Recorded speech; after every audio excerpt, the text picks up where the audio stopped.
What's up? How you doing? This morning I was up at around 7 o'clock out in the backyard having a cup of tea. Kusmi tea, I'm not sure the pronunciation, but this stuff is really good. It's like the best tea I've ever had. And while I'm doing that, I hear my name being called out, and I look over, it's my neighbor Mary Margaret calling me. She's like, come over here. So I go, she probably wants to talk. And she did. So I went over there and we started talking, and one thing led to another, and somehow my neighbor's name, Mrs. McConky, came into the conversation. And she goes, you remember her? I go, yeah, of course I remember Mrs. McConky. And I told her about a situation I had when I was a kid. And when I was a kid, there was a massive rainstorm, thunder, lightning, wind, and I was home alone. And I had the windows up and the curtains blowing in there and I had a comfortable blanket. And all of a sudden the lightning hit and thunder, and I woke up.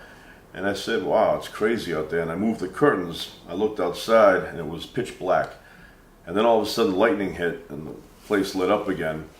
And I noticed by our tree there on the corner, there was somebody standing there. And I looked closer and it was Mrs. McConky. Mrs. McConky was there getting wet, looking at me, looking at her from the window. I said, I wonder what Mrs. McConky is doing there at 2 o'clock in the morning. Probably couldn't sleep. But you know how old people are, they sleep early and they get up early, so maybe she was just, you know, doing a routine.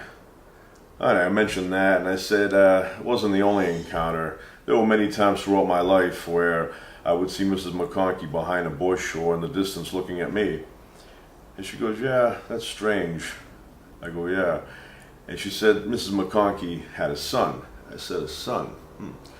I never knew that. I never met him. And she goes, well, he died in 1944. He was born in 1928. And I go, how'd he die? And she goes, you know, down here, the railroad tracks? I go, yeah. She goes, he got hit by a train there, and he died. I go, I used to hang around there when I was a kid. And she goes, yeah, I used to go to school. That school that's 3 blocks away from there. And I go, yeah, I used to go there myself. That's a random coincidence.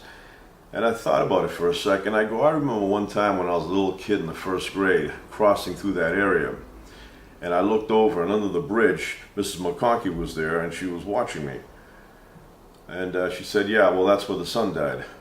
So the other day I went back to that location, I looked around, and I noticed a plaque about 8 feet up.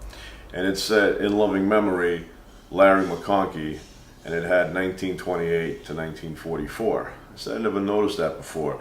But when I used to hang around there, I used to be a lot shorter, so I didn't look up that high, and this thing is about 8 feet up. So that's why I didn't notice it. But it's interesting that it's still there after all those years. So anyway, my neighbor Mary Margaret, she went in her house and she got me some pictures of Mrs. McConky. And this is Mrs. McConky when she was, you know, a lot younger, probably in her prime.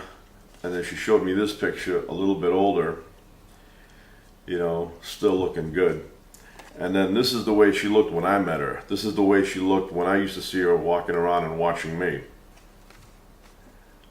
So a little bit older here. But anyway, my neighbor said that probably the reason why she would shadow me around was because she felt like the fact that I hung around at the railroad tracks and went to that school, that somehow I had a connection with her son, which I didn't. That would be ridiculous.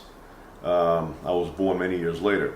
So it's like one of those mysteries that is unraveling as time goes by. And now it makes a lot of sense to me why Mrs. McConky would always watch me when I was around, you know, playing or something.